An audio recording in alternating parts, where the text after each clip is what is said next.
crímenes que ha habido en la humanidad ligados. Los primeros Mira fueron eso. el genocidio armenio y luego el genocidio judío. Pero es que estamos viendo la repetición, la compulsión a la repetición de la descalificación previa de lo que vas a asesinar, de lo que vas a maltratar, de lo que vas a degradar, haciéndole, quitándole la categoría humana. Entonces, le quitas la categoría humana y es todo motivo de ese horror, de esa chufla, de esa... Si para explicar un asesinato, un homicidio, se necesita no solo mucho conocimiento, se necesita mucha investigación en antropología, en criminología, mucha investigación de psiquiatría, de psicología, mucha intuición, porque no queda claro exactamente si es porque al asesino le molesta este individuo por la esencia que tiene o por los actos que haya cometido. De cualquier forma, el individuo asesino pues es un individuo enfermo, lleno de odio, lleno de enfado, probablemente con él mismo. Pero cuando no hablamos de un homicidio, sino hablamos de muchos homicidios, las cosas cambian. Creo que ahí se ve con claridad, creo yo, se ve con nitidez que la causa para matar a mucha gente obedece a otras cosas, no como en el homicidio individual, o sea, el homicida que solo mata a uno o a dos personas, estaríamos en otro terreno, pero cuando es a nivel colectivo, entonces se llama genocidio o también exterminio. Y cuando alguien quiere exterminar algo, ya no es porque esta persona cometió algo que no le gustó y por venganza, sino que estamos hablando de una cuestión de identidad y estamos hablando también de una cuestión donde el alma, me imagino, ya para el asesino ya el alma está podrida, pero este va más allá, porque quiere borrar de la existencia no una persona, sino la concepción de donde pertenece esa persona, que son miles o un pueblo entero. Y eso no sé hasta ahora cómo calificarlo, porque ningún calificativo quedaría perfecto. Yo creo que rebasaría el acto de ser genocida o de exterminar a un pueblo.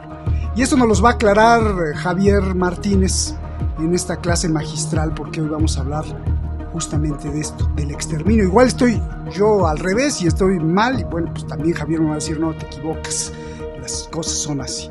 Pero el programa de hoy va a estar muy, muy bueno, porque creo que es muy importante en este momento saber dónde estamos parados. Comenzamos.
como siempre, muchísimas gracias. Y para hablar justamente de esto, de lo que está sucediendo, de lo que estamos siendo testigos como especie humana, y por eso es que ahí sí yo estaría en contra del derecho internacional, porque cuando es genocidio o exterminio le llaman un crimen contra la humanidad. Yo me apegaría más a las tribus Zulu, Sutu de Sudáfrica, que creen que el hecho de matar tan solo un hombre, una persona, o sea, un homicida, es también ya un delito contra la humanidad, porque cuando se muere una persona nos afecta a todos.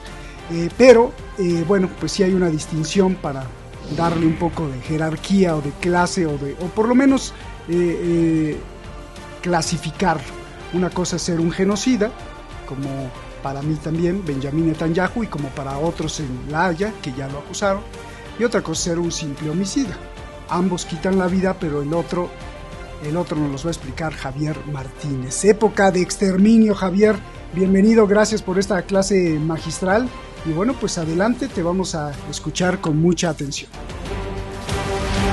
Esta semana, Roberto, todos los días nos despertamos cada vez con horrores que nos quieren hacer que nos acostumbremos al horror como lo cotidiano, a la muerte más salvaje posible como algo normal, a cauterizarnos, a arrancarnos la humanidad en cuanto a la capacidad de horror, porque cada día el horror se llena de más horror y los noticieros están cada día infectados, invadidos por violar, traspasar los umbrales de resistencia al dolor que cualquier ser humano tiene. Nos están cauterizando cada día más con más asesinatos individuales, colectivos, como algo cotidiano.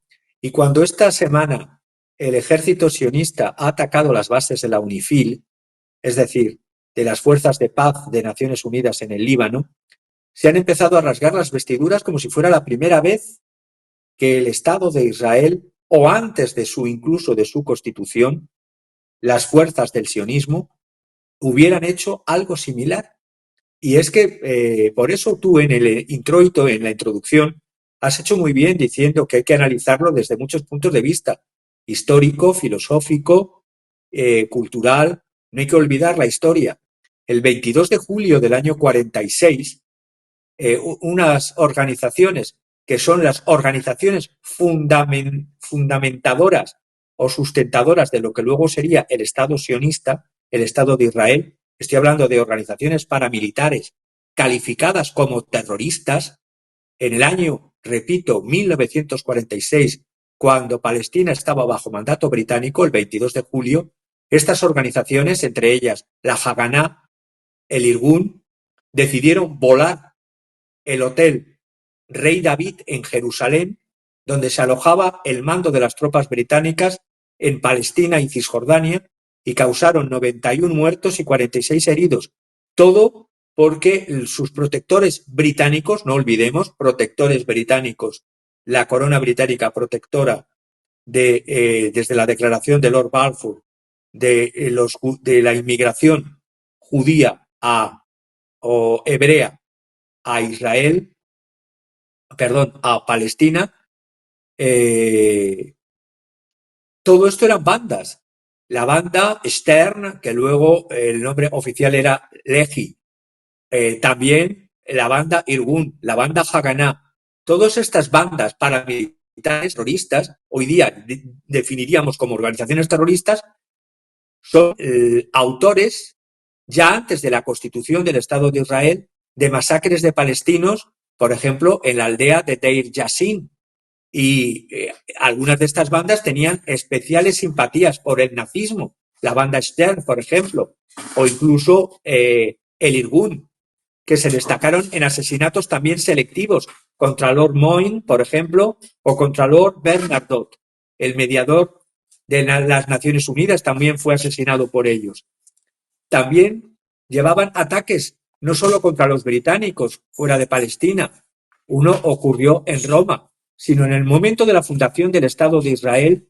Todos los miembros de estos grupos ultrasionistas de supuesto origen, o no tan supuesto, origen terrorista, fueron incorporados, tras una amnistía general, al ejército regular, a las fuerzas de defensa de Israel y a la nomenclatura política. Sus líderes, los líderes de estos grupos terroristas, Shamir, el pacifista Rabin, los carniceros Dayan y Ariel Sharon, Menachem Begin, todos han estado durante décadas entre las más altas autoridades políticas y militares del Estado sionista. Por eso, lo único que puedo traer aquí, que cuando el 11 de octubre se produjeron estos ataques repetidos contra las fuerzas de paz de Naciones Unidas en el Líbano, traigo un comentario del Corriere della Sera que define claramente la naturaleza de estos ataques. ¿Por qué Israel quiere deshacerse de la fuerza de paz de Naciones Unidas en el Líbano? En el terreno de las hipótesis, dice Corriere della Sera, hay dos muy plausibles.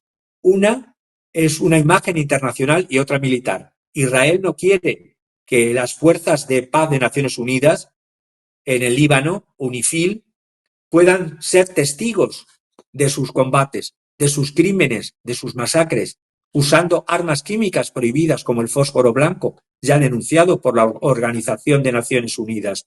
Y la segunda razón es táctica. Los comandos y reservistas están penetrando en territorio libanés, especialmente desde las granjas de Sheba, que se encuentran en el extremo nororiental, dice el Corriere della Sera, del sur del Líbano.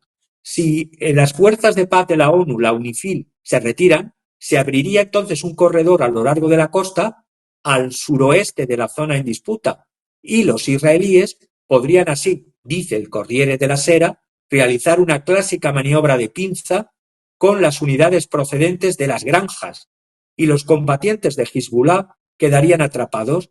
Como en Afganistán, termino con la cita del Corriere della Sera, si la comunidad internacional huyera y permitiera tal operación, la credibilidad de todo el sistema de relaciones diplomáticas quedaría moralmente destrozado. Y ahí hay fuerzas europeas, hay 1.200 soldados italianos. Pero repito, lo que está pasando en el Líbano, lo que está pasando en Gaza, lo que está pasando en Cisjordania, lo que está pasando en Palestina, tiene mucho que ver con desde cómo se forjaron los orígenes del Estado sionista. Es decir, estoy pensando que en la Asamblea General de Naciones Unidas, en la resolución 273 del 4 de marzo de 1949. Recordemos, para quien, contexto histórico, 14 de mayo del año anterior, del año 48. Los británicos se retiran de Palestina. Se retiran de una cuarta parte de su mandato. Ya se habían retirado de las otras 3/4 partes que era Transjordania, lo que hoy es parte de Jordania y otros territorios como Irak. El Consejo Sionista, encarnación de uno de estos grupos terroristas, la Haganá, proclama unilateralmente el 14 de mayo del 48 la independencia del Estado de Israel. Y lo anunció el presidente de la agencia judía, o sea, el ejecutivo de la Organización Sionista Mundial, David Ben Gurión. Cuando hablo que un año después está la resolución 273 del 4 de marzo del año 49, en donde se acepta a Israel dentro de Naciones Unidas, Israel entonces se comprometía a cumplir con las obligaciones, y lo digo sonriendo por no llorar, Israel se comprometía a cumplir con las obligaciones estipuladas en la Carta de las Naciones Unidas. Pues bien, a las fechas de hoy día, y que yo haya podido, ya me he cansado de contar, he contado hasta 229 resoluciones, tanto del Consejo de Seguridad de la ONU como de la Asamblea General, que ha incumplido Israel. Y repito, desde su fundación era su compromiso. Pero además una fundación, y me voy luego a lo del Líbano, una fundación que un gobierno que declara terrorista a la propia sede de las Naciones Unidas, a las Naciones Unidas en Nueva York, que han declarado incluso que el secretario general de Naciones Unidas es persona non grata, ¿cómo nos asombra que ahora haga lo que está haciendo, atacando a los cascos azules en la ONU en 4 ocasiones diferentes? Si en el propio origen de la entidad sionista llamada Israel estaba basada en grupos. Ya he dicho la Haganá, he dicho en la organización paramilitar Irgun. Pues bien, la Asamblea General, en ese origen unilateral de un Estado proclamado por bandas terroristas, repito, bandas terroristas declaradas como tal por el mandato británico. Habían asesinado, he dicho antes lo del hotel en Jerusalén.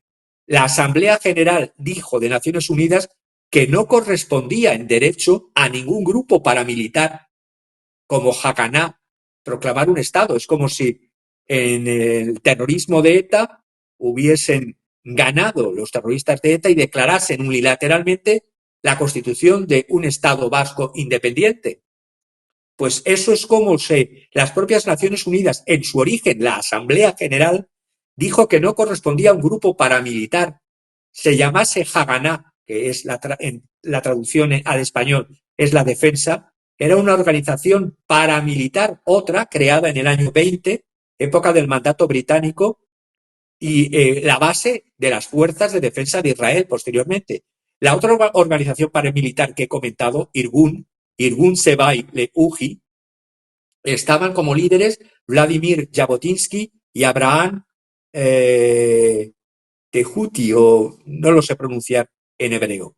Fue creada años después, la Haganá en el 20 y Irgun en los años 30, en el 31. Era una organización militar nacional de Israel. Y es un grupo militar que dio a su vez base a un partido político, al Herut, y luego al Likud. Y ahí estaba metido Menachem Begin, que luego fue Prime Minister del Estado de Israel.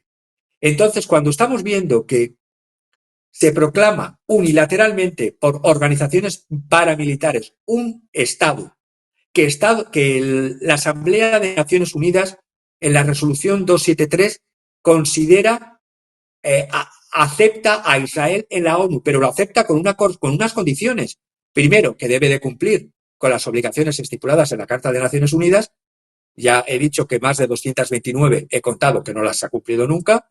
Segundo, que no corresponde a un grupo paramilitar declarar la existencia, nacimiento de un Estado, y que el tipo de régimen que proclamaron, que lo he dicho muchas veces, no tenía fronteras, lo hicieron una proclamación sin fronteras. ¿Cuáles son las fronteras del Estado de Israel?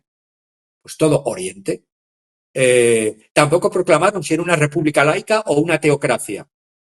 Y la Asamblea General, en aquel entonces, de Naciones Unidas, preveía en aquel momento que el plan pendiente era la creación de un Estado binacional, un solo Estado binacional, simultáneamente árabe y judío, y que no tendría continuidad internacional entre dos entidades, porque Jerusalén y Belén tendrían, según se planificaba entonces, un estatuto internacional, y tendría que haber existido una completa igualdad de derechos políticos, civiles y sociales a todos los ciudadanos de Palestina, sin distinción de creencias, de raza y de sexo. Por lo tanto, al día siguiente de la proclamación de la independencia unilateral, hubo 6 países, realmente 5, porque hubo uno que fue un traidor, 5 países, Egipto, Irak, Líbano, Siria y Yemen. También estuvo Transjordania, lo que hoy llamamos Jordania, pero este es el traidor que digo y diré por qué, que se oponían a una colonización judía, se oponían a un Estado teocrático judío y se oponían a una declaración unilateral. La religión no era un problema en la Palestina británica o en la Palestina turca. La religión solo era un problema para grupos como Izz al-Din al-Qassam, o para la Hermandad Musulmana, o para el mufti nazi Muhammad Amin al-Hussein, o para el sionismo. Pero no había ningún problema. En cambio, Transjordania, que no deja de ser británicos de Transjordania, que instalaron ese régimen títere, les traicionó Transjordania en esta guerra contra la proclamación unilateral del Estado de Israel, porque Transjordania pretendía quedarse con Palestina, e incluso hubo en la historia la proclamación del rey Abdalá I, se autoproclamó rey de Palestina. Y mientras tanto, mientras que había ese caballo de Troya dentro de la Liga de los Árabes contra la proclamación unilateral del Estado de Israel, Israel tenía un plan D, el plan Dalet. El plan Dalet, que era evitar compartir con Transjordania la menor cantidad de territorio posible y empezar ya con lo que fue la primera base del Estado de Israel, la Nakba, la expulsión de 750.000 palestinos, que eran entonces el 50 al 80% de la población. A todo esto vemos esta semana también horror, porque me dejó sin sueño durante 2 días las imágenes de la aviación israelí bombardeando el lunes por la noche las tiendas de refugiados en el patio del hospital Al-Aqsa en Gaza, y vi horrorizado numerosas víctimas quemadas vivas, mujeres, niños, ancianos, enfermos, abrasados vivos mientras dormían. También hemos visto en Jabalia, el enclave norte de Gaza, cómo se está siguiendo con ejecuciones en masa que han sido confirmadas por Naciones Unidas. Esta misma semana hemos visto también que un abogado holandés, representante de un movimiento llamado 30 de marzo por el 30 de marzo del 76, Día de la Tierra Palestina, ha presentado ante la Corte Penal Internacional una denuncia de 800 páginas, todavía no me ha llegado, en donde hay documento gráfico de 8.000 vídeos y fotografías, y donde se ven claramente que como 1.000 soldados sionistas, que son los denunciados ante la Corte Penal Internacional, han servido en el ejército de ocupación y participado en el genocidio, luego diré algo sobre el término genocidio, de Gaza con pruebas certificadas. Son asesinatos directos, no solamente no es un ataque de fuerzas armadas contra milicianos, no, es ataque contra población civil, como el asesinar enfermos quemándoles vivos. ¿Ha habido movimientos, reacciones en Europa? Pues una reacción muy testimonial, pero nada real, de una denuncia por parte del gobierno de España y por parte de Irlanda, que se denuncie el acuerdo de asociación Unión Europea-Israel. No Pero te nada dejo, más. te voy interrumpiendo porque me gusta a veces interrumpirte. Perdóname, Javier. Para porque luego pasas a otra cosa. Estás hablando de los soldados, de por lo menos 1.000 soldados. Yo creo que, y aquí me lo tendrás que explicar porque es complejo.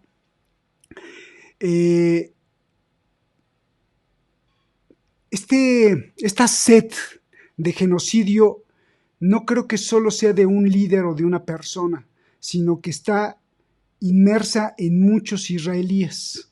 Y yo quisiera ponerte algo que te va a... Pues yo supongo que ya lo viste, pero te va a... Pues es que no sé, te va a molestar bastante, porque me parece que tú te puedes burlar de una persona, pero ya de un muerto no, y luego cuando es en masa, pues menos, ¿no? Y luego además, si tratas de humillar a los que ya no están, pues es algo ya como una locura, ¿no? Pero si esto lo haces con los niños, hubo unas imágenes de los soldados estos que estás hablando, que entraban a las casas de los palestinos y se burlaban de las cositas que tenían los palestinos para comer, les aventaban, o sea, ya no estaban los palestinos, estaban muertos, pero destrozaban la casa, se grababan, se sacaban selfies, se ponían las tangas de las mujeres palestinas. De hecho, hoy por ahí poníamos unas imágenes. Esto es de horror, esto es de terror. O sea, porque una guerra es una cuestión de que hay una diferencia entre dos países y se matan a morir y bueno, digo, se pelean a morir, pero humillar ya la memoria de un muerto, o sea, es que se necesita. Pero ahora lo que te voy a poner es que además se ponen ropa de niños o se burlan o se mofan de la ropa de los niños palestinos muertos. Esto no puede ser. Mira, mira, Javier. מה עדיאל, אתה מודד? תראה את המתן, יוצא לו המתן. מה אתה אומר? הוורוד יותר יפה לך. נראה לי הוורוד יעשה לך ככה טוב. ככה. עדיאל, לך על הוורוד ותוסיף לו אחד כזה מלפנים. Esto lo pusimos hace unos días, pero quería mostrártelo y quería que justo en este momento, por eso te interrumpí, justo que estabas hablando de esta sensibilidad genocida que tienen estos sujetos. Mira nada más qué material te estoy dando. Por favor, si le gustas hacer un comentario a estas imágenes. O sea, es que no las puedo creer. Pues tiene que ver con la psicología. También hablábamos al principio de que había que estudiarlo con historia, con psiquiatría, con psicología, muy bien traído, porque en todos los genocidios que se han producido en la historia siempre ha habido unos pasos previos de concienciación, de publicidad, de manipulación colectiva de las mentes, tratando al que vas a exterminar previamente quitándole la categoría humana. Es lo que los nazis hablaban de los superhombres, la raza aria, los Übermenschen, los superhombres, supermujeres, y los infrahumanos, los Untermenschen. Es decir, le quitan la categoría de humano, incluso le ponen debajo de la escala animal, de tal manera que así es más fácil asumir en su psique el asesinato, la mofa, la humillación, la violación, el maltrato, el desgarro. Y tiene que ver con la psicología criminal, con la preparación colectiva de los grandes crímenes que ha habido en la humanidad ligados. Los primeros fueron el genocidio armenio y luego el genocidio judío. Pero es que estamos viendo la repetición, la compulsión a la repetición de la descalificación previa de lo que vas a asesinar, de lo que vas a maltratar, de lo que vas a degradar, quitándole la categoría humana.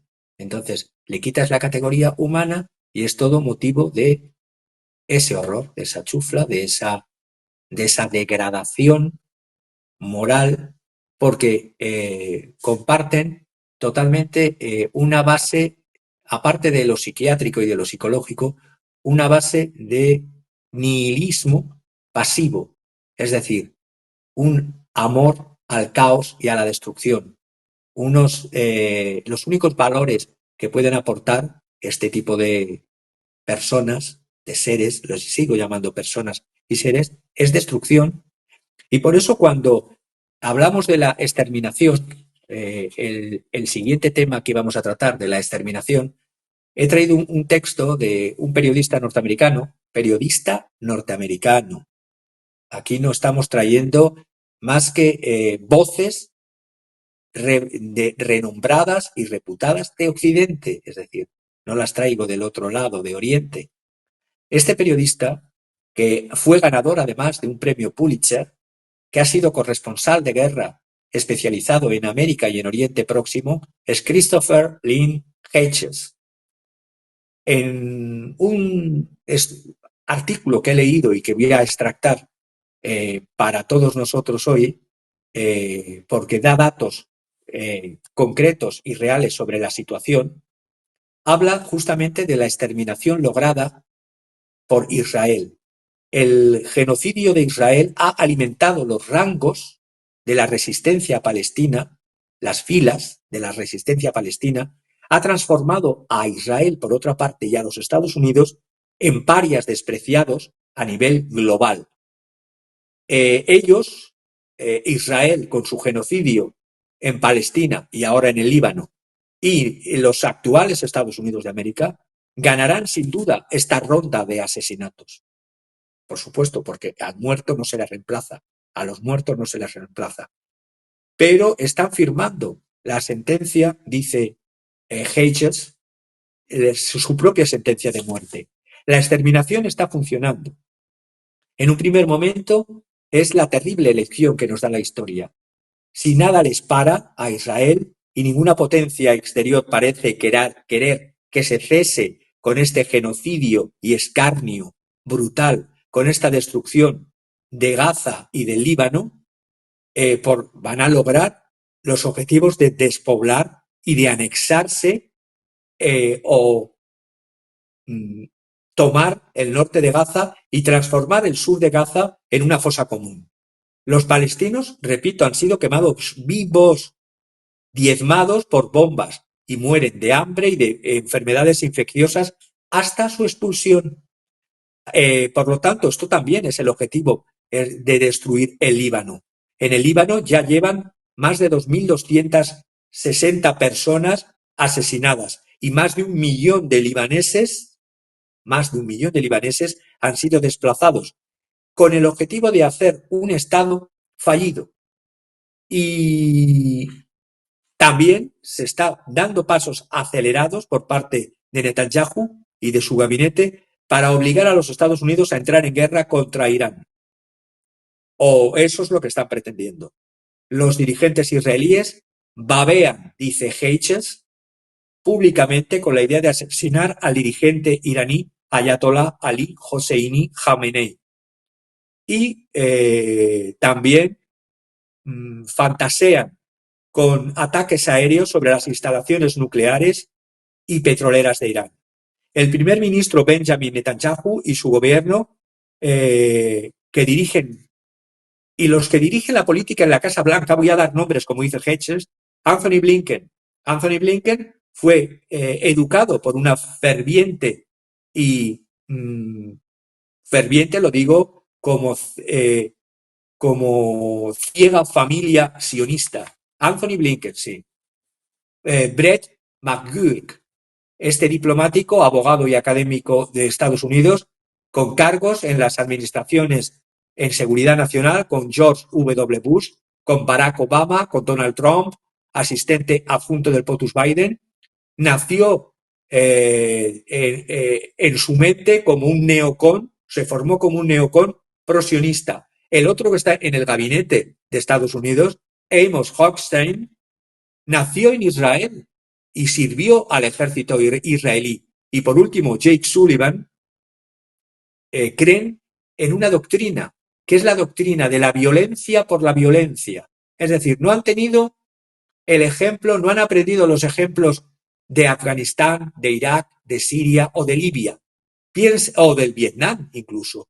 Piensan que esta vez la violencia les va a hacer triunfar. A corto plazo tienes razón. No es una buena noticia para los palestinos ni es una buena noticia para los israelíes cuando están siendo diezmados. Pero a largo plazo, esta violencia va a generar muchos gérmenes, mayores gérmenes peligrosos de violencia en todo el mundo. El odio y la sed de venganza, como ya hemos visto en otros escenarios como la guerra de Yugoslavia o como las desastrosas guerras de Afganistán, de Irak, de Siria, de Libia, de Yemen o incluso la invasión israelí que hubo en el año 1982 que dio nacimiento a Hezbollah. Todo esto son victorias a corto plazo y el asesinato y el destroce de poblaciones, estoy pensando en Irak, por ejemplo, causó, y todo eso se pasa página. En Irak hubo más de 500.000 niños. Dennis Holiday, coordinador humanitario de Naciones Unidas en Irak, dimitió en el año 98 por razones de que calificaba de genocidas las políticas de Estados Unidos en la destrucción deliberada del pueblo iraquí. Por lo tanto, son comportamientos que se repiten. La ocupación de Palestina por Israel, su bombardeo hasta el acabose del Líbano en el año 82. Todo esto no han hecho más que crear nuevos líderes, nuevos movimientos de resistencia, de terror, es decir, es la retroalimentación. Es verdad que, y lo hemos comentado muchas veces en este programa, que la comunidad internacional está totalmente pasiva ante esto, mira hacia otro lado. Y los lobbies de israelitas en Estados Unidos, ahí vemos cómo funcionan, cómo el Congreso y los dos partidos en el poder se levantan al unísono a aplaudir, a ovacionar a Netanyahu en su visita a los Estados Unidos, porque además luego vienen causas económicas también, por eso vemos todo, político, psiquiátrico, histórico y económico. La guerra es una actividad lucrativa, la guerra da muchos beneficios de dinero y la industria de la guerra da centenas de millones de dólares que se gastan para los sionistas en campañas políticas para los políticos de Estados Unidos. Estoy pensando, por ejemplo, en un escritor norteamericano que recomiendo leer, es Chalmers Ashby Johnson, que nació en Phoenix, Arizona, y murió en el 2010 en Cardiff by the Sea. Y en su obra Némesis, dice que al menos en esa obra, que es una obra literaria, y es una obra que analiza las derivas de la política norteamericana, dice que al menos como los Estados Unidos, y era una obra ya que tiene años, como los Estados Unidos, se llama Némesis, los últimos días de la República de los Estados Unidos, como no supriman a la CIA, como no restauren la recogida de información a través del Departamento de Estado y sustraigan al Pentágono todas las funciones más que las puramente y que se queden con las puramente militares, decía en esta novela Némesis, no conoceremos los estadounidenses la paz jamás y con toda probabilidad hasta el país podrá desgarrarse. Esto lo decía este novelista, pero es que estoy viendo que el genocidio que se está llevando a cabo por parte de Israel, teniendo en cuenta, como he dicho, cómo ha sido la fundación del Estado de Israel con declaración unilateral de grupos paramilitares, el genocidio se practica por desgaste, por atrición. Primero, las etapas que ya se han pasado, es privación de derechos, etapas sucesivas de desplazamientos de población, knockbacks o expulsión de población, destrucción de infraestructuras, masacre de civiles. Israel ataca y asesina a observadores internacionales, a organizaciones de defensa de derechos humanos, a trabajadores humanitarios, al personal de Naciones Unidas. Es una característica de los genocidios. Los periodistas extranjeros son asesinados y son acusados de sostener al enemigo, mientras que los periodistas palestinos no solo son asesinados ellos por informar, sino también sus familias. Estoy pensando en Israel ha llevado ataques también en Gaza contra la Oficina de Socorro y de Trabajos de Naciones Unidas para los Refugiados de Palestina, la UNRWA o UNRWA, y contra cuyos 2/3 de sus instalaciones han sido destruidas o borradas del mapa y han sido asesinados 223 miembros. Y todo esto, cuando decimos ha atacado a las fuerzas de paz de Naciones Unidas en el Líbano, a la FINUL, pero bueno, si los están acabando con todo el que se le ponga por delante como si fueran moscas, es decir, para evitar que se vean los ataques y la naturaleza de estos ataques. Israel, además, ha soltado antes de todo esto propaganda en aviones para que 400.000 palestinos que vivían en la zona norte o se iban o les asesinaban por muerte, por asesinato o por heridas o por inanición o por falta de comida y por falta de agua. Ordenó Israel la evacuación de los hospitales. Queman vivos a las personas que están dentro de los hospitales, como hemos visto. Ha desplegado drones para seguir y atacar a civiles. Ha herido o asesinado a personas heridas y enfermas. Ha bombardeado escuelas que servían de refugio. Ha transformado el campo de refugiados de Jabalilla en una zona de tiro. Solo puedo decir que los otros estados árabes, Egipto, de momento han rechazado la acogida de refugiados palestinos, pero como el horror es gradual e increciendo, terminarán accediendo a acoger población palestina, porque está el grado de limpieza étnica de Cisjordania, que luego van a ir a por, es decir, de Gaza, que luego van a ir a por Cisjordania. Es decir, es un plan. En agosto pasado, el ministro israelí de Finanzas, Bezalel Smotrich, dijo que no entiende por qué se quejan algunos países o algunos informadores porque se les deja morir de hambre a los palestinos. Smotrich dice que se les deja morir de hambre porque está justificado para él. Está justificado y es moral, mientras que no se devuelvan a los rehenes. Los rehenes no les importan. Es la excusa perfecta para la eliminación y el barrido poblacional de toda una... Esto me recuerda, y lo dice Hedges, y yo lo iba a traer a colación, pero lo he leído en Hedges también, que en el 65 el ejército de Indonesia, sostenido por Estados Unidos, como no, hizo una limpieza étnica de todos los dirigentes del partido o simpatizantes comunistas.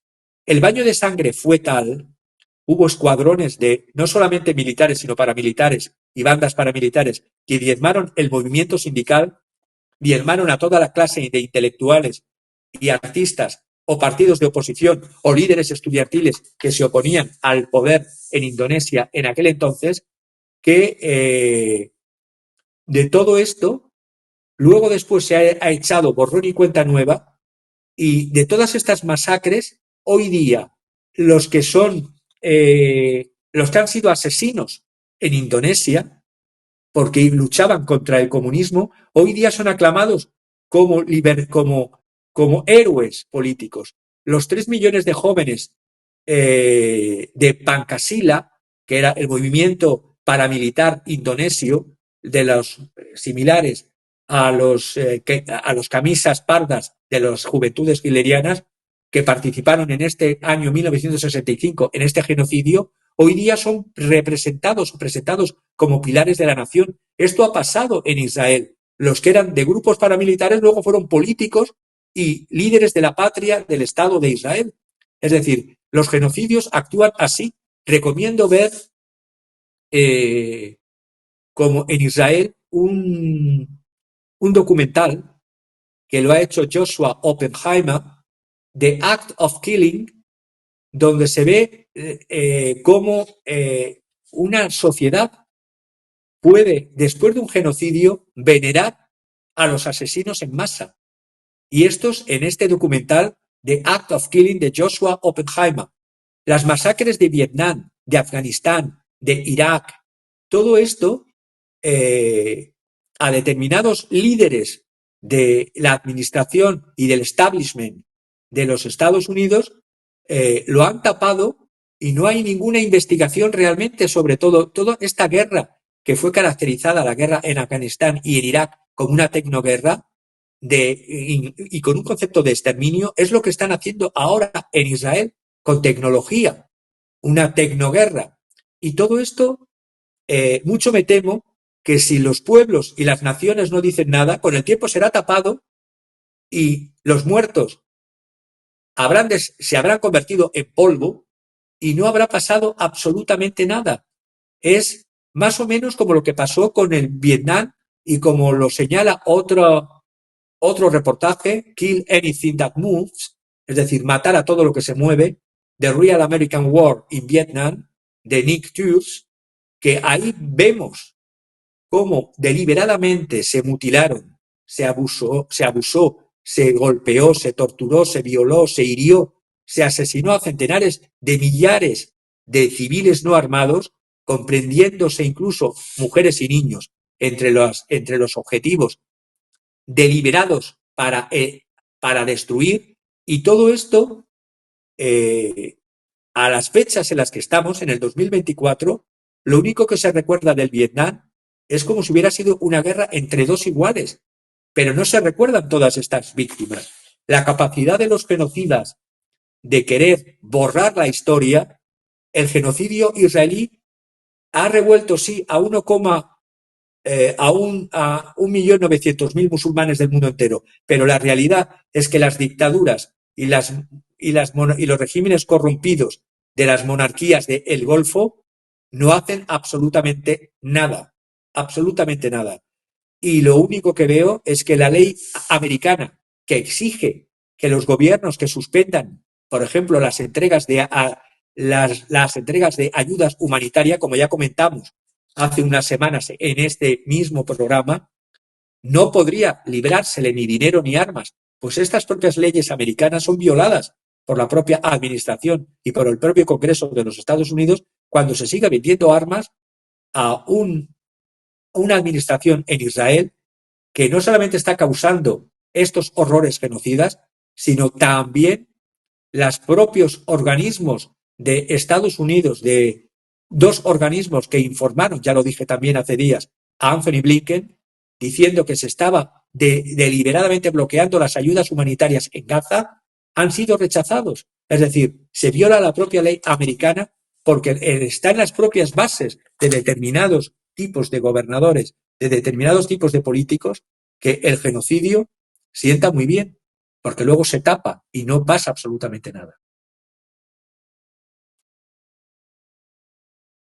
Me deja sin palabras, de verdad. Oye, Javier, y aquí, como me gustaría como no abrir un paréntesis porque es parte de lo mismo, pero esto no estará permeado por la ideología de la superioridad vía religión, porque en los sionistas también hay ateos, o sea, es decir, que no creen en Dios. Sin embargo, la ideología como que permea incluso esa parte. ¿Cómo explicarlo? Mira, quiero ponerte ahora otra declaración de un rabino experto en los temas judíos, un rabino que le dice a su pueblo, pues que no se tienen que meter con ellos, porque si no, pasan las cosas como las que estamos viendo en Florida, un huracán terrible que fue sin duda mandado por Dios para atacar a los pro-palestinos que se estaban manifestando por ahí. Y esto me parece muy grave porque pues, a mí me podría dar risa, ¿no? Porque estamos hablando del pensamiento místico, mágico, que debería de ser muy, muy privado, muy íntimo entre tú y tu divinidad. Pero cuando lo utilizas como argumento para aplastar a la gente, entonces las cosas se convierten no solo en peligro, sino en lo que estamos viendo.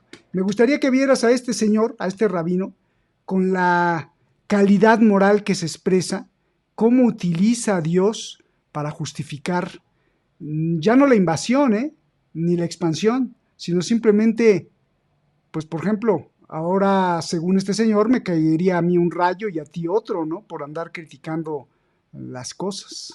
The rain falls fast, boom. Y la lluvia cae así, en la Florida ahora. El huracán está en todas partes. Ayer los pro-palestinos bailaban, se manifestaban. Hoy Dios destruyó aquel lugar.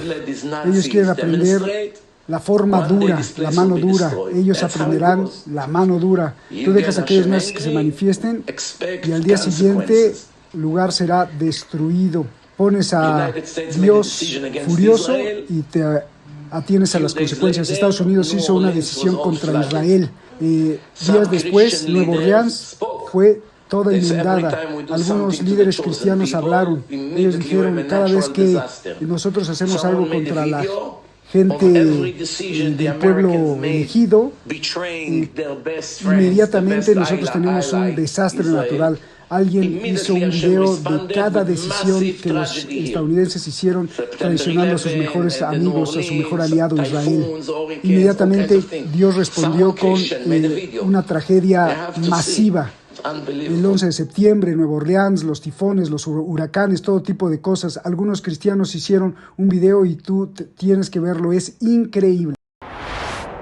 A ver, Javier, Dime si no esto tiene que ver con la imagen de un Herodes sionista, con la imagen de un Netanyahu monstruoso, aunque sea ateo, aunque sea ateo. Y las palabras que dice son monstruosas, porque incluso es una amenaza a su aliado Estados Unidos, que cuando, por ejemplo, Estados Unidos no les, pues ahí les va el huracán. A ver. Utilizar el nombre de Dios en vano, utilizar la religión, utilizar las ideas, la ideología como un traje donde esconder detrás de esos cerebros las paranoias. Paranoia viene del griego paranous, más allá de los nous, más allá de la razón. Es decir, cuando se tiene un pensamiento que se está utilizando. Lo que decía, se me viene a la cabeza lo que decía Paul Claudel, un escritor y diplomático francés, que sacó un término, ideorealismo. El ideorealismo, que decía Paul Claudel, es una desgarradura entre la fantasía, una fantasía entre la imaginación, una idea mesiánica, una idea pseudo-mágica, pseudo-religiosa, y la realidad. Este desgarramiento que se produce en las mentes psicóticas, esta cesura o fisura que se produce en un cerebro enfermo, si le das poder, imagínate a dónde puede llegar.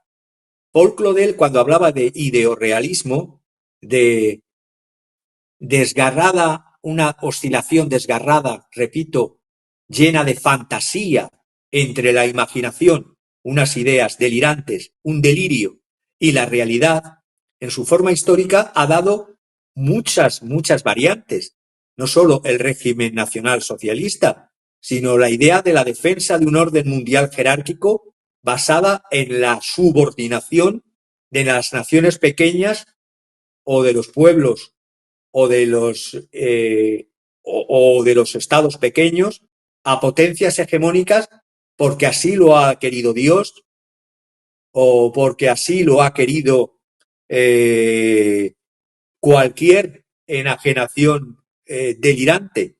Es decir, todos estos discursos delirantes tienen que ver mucho con esta idea de ideorealismo que me ha venido de perlas el traer la palabra y el concepto creado por el escritor, repito, escritor francés y diplomático Paul Claudel. Por lo tanto, no tengo más que decir sobre ello que lo que tendríamos que hacer las personas que todavía conservamos y luchamos por conservar la razón y la razón crítica, y la crítica de la crítica, incluso, construido siempre o en defensa de los valores de la humanidad iguales en todo el planeta, sería que las guerras evidentemente son la pesadilla de la humanidad. Independientemente de todas las posibles causas de su estallido, internas, externas, arraigadas en la psique humana y en la lógica de rivalidad entre las sociedades, los políticos y los generales siempre parecen pensar que los problemas más complicados pueden resolverse mediante la violencia. Y si encima te sale algún alucinado del trasmundo, algún iluminado que habla directamente con Dios porque tiene un teléfono directo y entonces te dice que lo que te puede pasar si te opones al poder totalitario. Sin embargo, las guerras, hay que saber también historia, son impredecibles. Rara vez los resultados se parecen a lo que esperaban quienes lo comenzaron y cuándo lo comenzaron. Duran mucho a veces en el tiempo. Antes las guerras, incluso ahora es peor todavía, las guerras tenían un inicio, una declaración de guerra, tenían un desarrollo y tenían un final. Hoy día no hay declaraciones de guerra en abierto y tampoco hay cierres de estas guerras. Por lo tanto, hoy se arde fuera del alcance de las cámaras o incluso en las cámaras y con el tiempo regresan estas explosiones porque no se han cerrado bien, porque no ha habido ni una declaración de guerra ni una declaración de paz. Son heridas abiertas que se dejan como si fueran llagas sangrantes en el cuerpo de la humanidad. Y cuando la guerra, además, se convierte en un juguete en manos de estos poderosos, las víctimas no tienen nada que decir. Eso lo está pasando en el pueblo ucraniano, eso está pasando en Palestina o incluso en los israelíes que se oponen a esta deriva delirante y genocida de la administración Netanyahu, o incluso judíos que se oponen a la propia existencia del Estado de Israel. Entonces, lo único que tengo que decir que cómo detener todo esto, pues habría que comprender primero las posiciones de origen con este análisis que siempre intentamos hacer muy en un corto tiempo que da una hora, con múltiples aportes, tanto de la historia como de la psicología, como de la economía, como de la psiquiatría, lo que tú decías al principio. Porque lo que estamos viendo es, en esta situación de un Occidente con un líder que es un pato cojo, que es el POTUS Biden, y pato cojo en el pleno sentido de la palabra, donde realmente no está mandando sobre un Estado, no está ni mandando. Hay detrás un Estado, detrás del Estado oficial, que no deja de ser una fachada, el Estado profundo, el Deep State. Estamos en una situación de anargeos, de anarquía en el sistema político internacional, donde triunfan los asesinos, los psicópatas y los delirantes. Y este Estado profundo, oculto, que es el que está realmente tirando de los hilos de estos políticos delirantes y utilizándolos, es porque las estrategias que están tomando sirven a los intereses económicos y a los intereses estratégicos de estas corporaciones. Por lo tanto, estamos viendo un mundo dominado por este estado profundo de la anglosfera y por este globalismo asesino, decadente, y la única manera en que no confundamos y nos creamos los delirios y los tomemos como realidades es desenmascarar. Y hasta ahora en Occidente solamente hay húngaros, gobierno húngaro y gobierno eslovaco, que parecen oponerse, y mira lo que les está pasando. Al eslovaco casi le asesinan y al de Hungría están por quererle hacer todo lo habido y por haber para expulsarle de la Unión Europea. La realidad es que lo que está pasando en el mundo no deja de ser que los mecanismos que nos habíamos dado después de la Segunda Guerra Mundial para que el horror de los genocidios, no solamente el genocidio judío, de los otros genocidios que hubo, del armenio anterior y de otros genocidios que se han producido de pueblos, como lo que he dicho antes de lo de Vietnam, se han ido permitiendo cosas, situaciones, lo de Indonesia, lo de Vietnam, que han ido pudriendo las bases de lo que fue, después de la Segunda Guerra Mundial, el nacimiento de las Naciones Unidas. Y hoy las Naciones Unidas no tienen un papel real que hacer porque niegan la mayor. Y mientras que se está en Naciones Unidas un Netanyahu que es como el Herodes sionista, y es el Herodes sionista que le quiero traer aquí porque el sionismo es genocida. Y es genocida, dicho además por los propios historiadores judíos. Estoy pensando Ilan Papé, cuando dice que la Nakba fue y es una limpieza étnica, o Benny Morris cuando dice, bueno, Papé dice que el origen de la violencia en Gaza está en la ideología racista de la eliminación del nativo, eliminar la ideología del asesinato irracional. Y todo esto, el genocidio, es el exterminio. Te doy la definición jurídica: el exterminio o eliminación sistemática de un grupo humano por motivos de raza, de etnia, de religión, de política o de nacionalidad.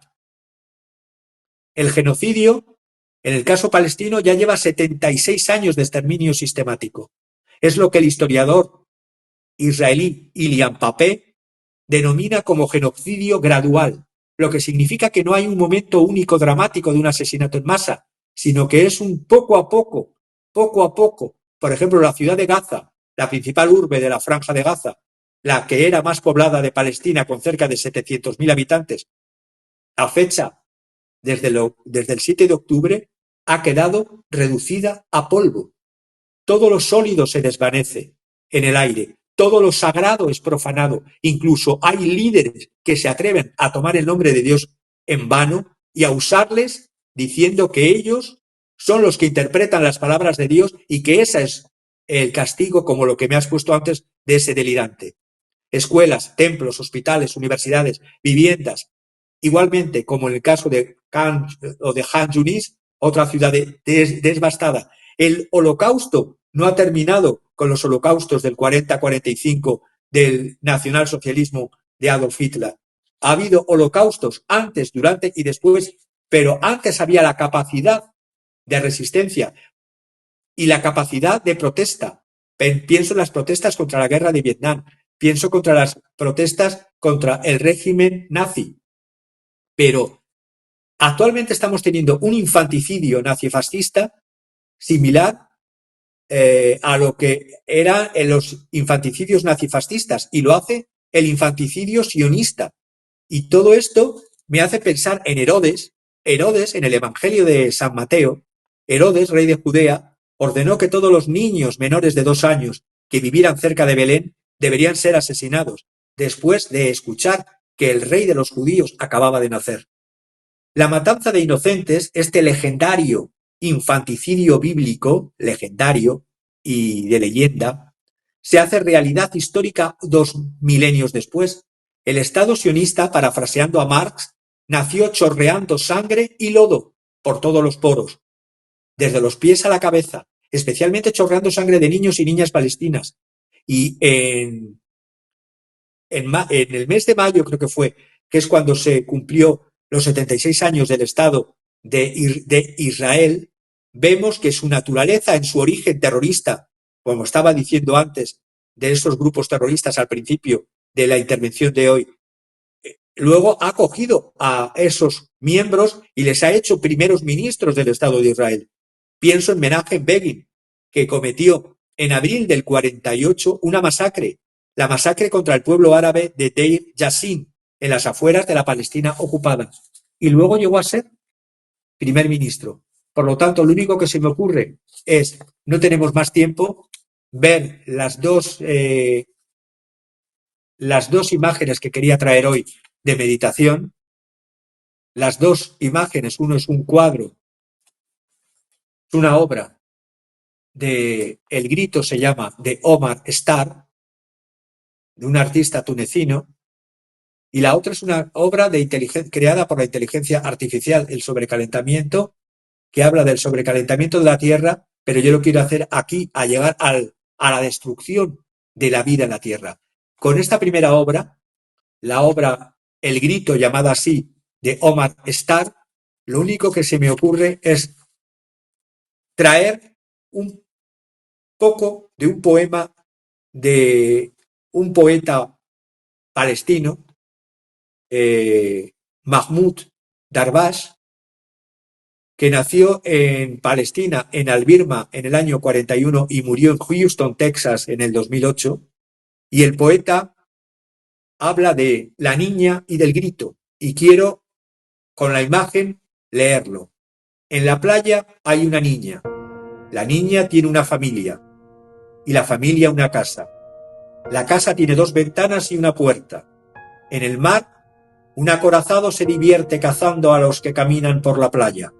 4, 5, 7, caen sobre la arena.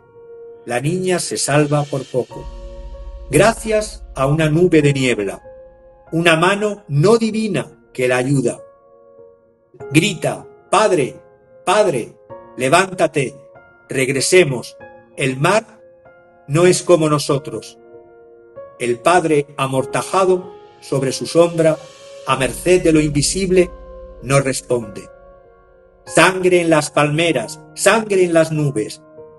La lleva en volandas la voz más alta y más lejana de la playa. Grita en la noche desierta. No hay eco en el eco. Convierte el grito eterno en noticia rápida, que deja de ser noticia cuando los aviones regresan para bombardear una casa con 2 ventanas y una puerta. Mahmoud Darwish, El Grito, la niña. Tremendo, ¿eh? Y la expresión. Y cuando hablabas me imaginaba justamente esas bolas de luz cayendo y que los niños salen creyendo que es algo mágico, la señalan y después deviene la muerte. O sea, más aterrador que eso no puede ser. Y mientras los soldados riéndose, no puede ser. Bien, Javier, ¿y cuál es la otra obra? La obra es a lo que nos aventamos, a lo que nos avecinamos, si no sabemos decir no y parar con un no ciudadano mundial a todo este horror y a este delirio genocida.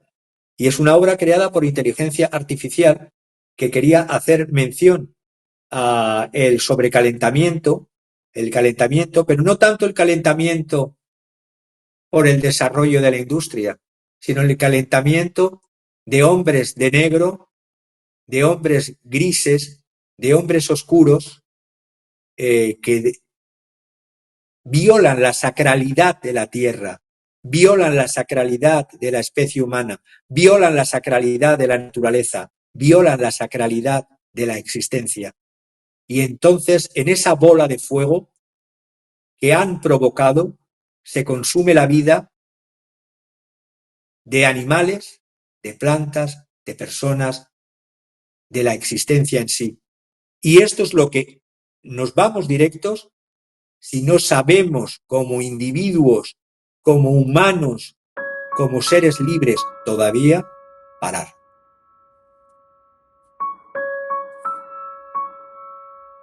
Me gustó mucho, ¿no? Que lo cuente. O sea, no solo estás hablando de la destrucción del mundo en la cuestión del sobrecalentamiento, sino que además estás hablando de las sombras, de la destrucción del mundo de cada quien, ¿no? Porque al tratar de destruir a una especie, a un pueblo, a una sociedad, te estás destruyendo también tú, lo que decías al principio. El generar el terror no va a traer más que al final de los días, pues más terror que ensucie a tus propios hijos, Javier, que ensucie a tu propia descendencia, que ensucie a tu propio destino, tu futuro. Así que terror pues genera más terror, y si Netanyahu está generando terror, seguramente que todo esto acabará en más terror.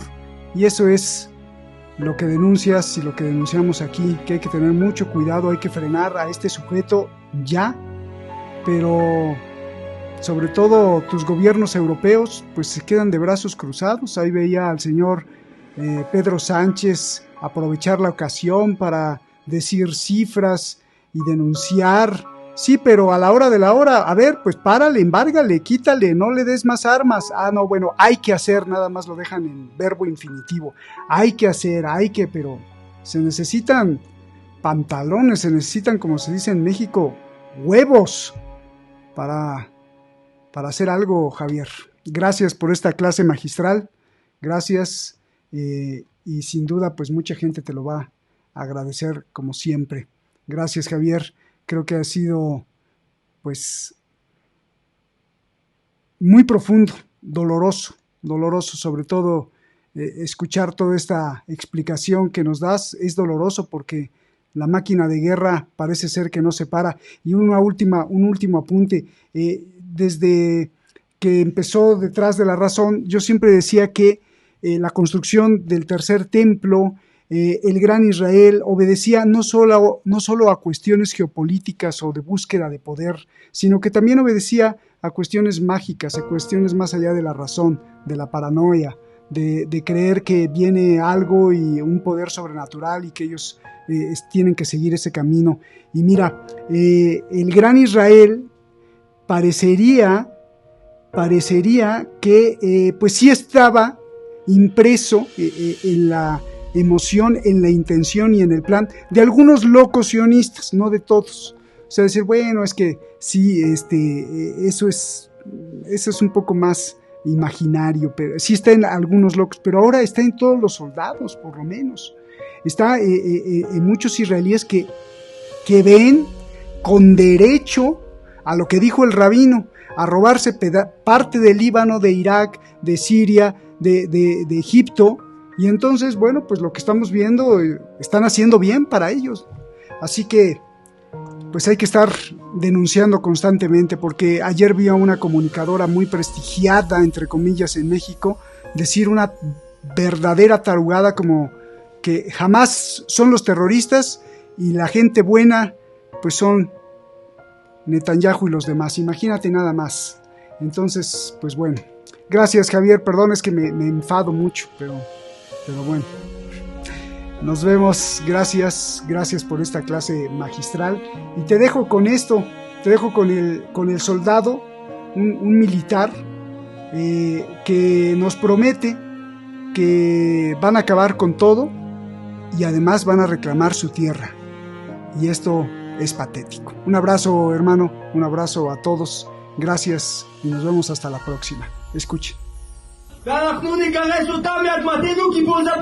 Nosotros los sacaremos a los palestinos porque es nuestra tierra. Los sacaremos de nuestra tierra. Líbano es nuestra tierra. Y Gaza es nuestra tierra y no hay lugar donde nosotros no los saquemos. Aquellos que profanan día tras día el monte del templo, aquellos que tocan cualquier lugar en Jerusalén. Como dijo Teodoro Herzl, tú deseas hacerlo, no es un sueño. Vamos a terminar el trabajo, nosotros queremos terminar el trabajo.